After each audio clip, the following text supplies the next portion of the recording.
Good morning.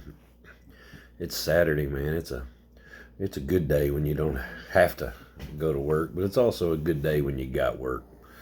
It's just sweet being off one morning, and we got a birthday party this morning with my first granddaughter. It's her first birthday, and my grandson, her brother, we're approaching his second birthday in about a month, so they're about 11 months apart.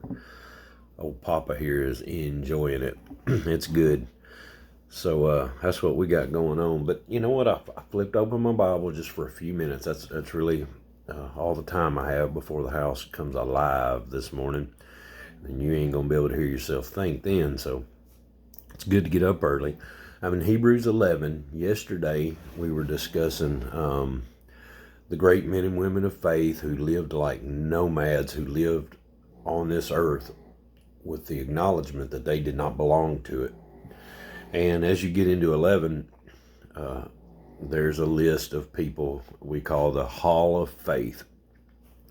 People that are pointed out and were highlighted by God that did great feats of faith.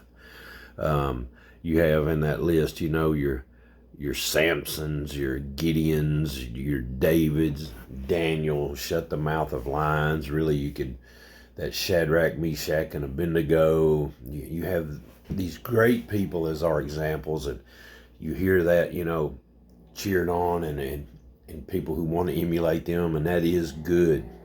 Your Josh and your Caleb's.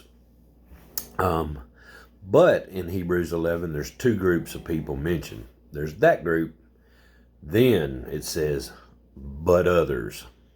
But others were tortured for refusing to turn from God in order to be set free. They placed their hope in a better life after the resurrection.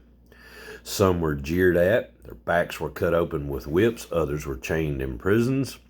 Some died by stoning, some were sawed in half, others were killed by the sword.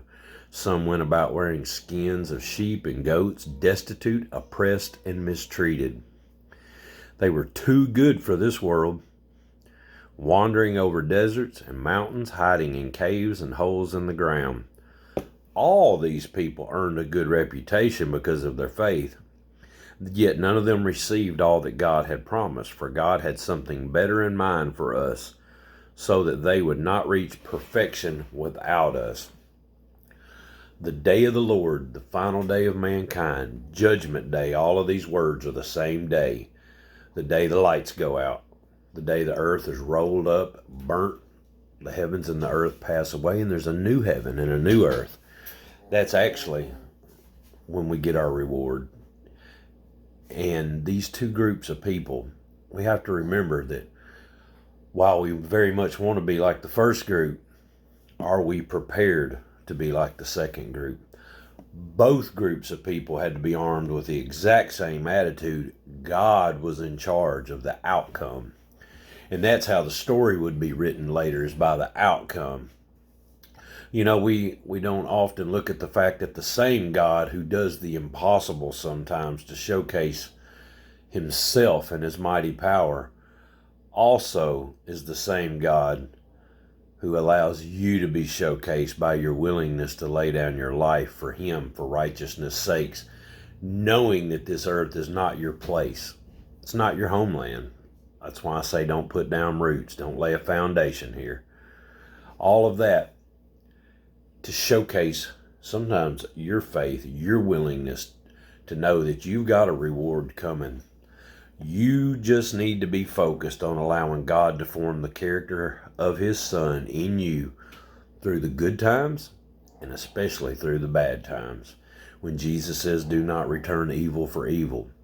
Be quick to forgive. Be slow to get angry. Love people the way you want to be loved, not the way you've been treated. So we're going to treat people the way we want to be treated, not necessarily the way we've been treated.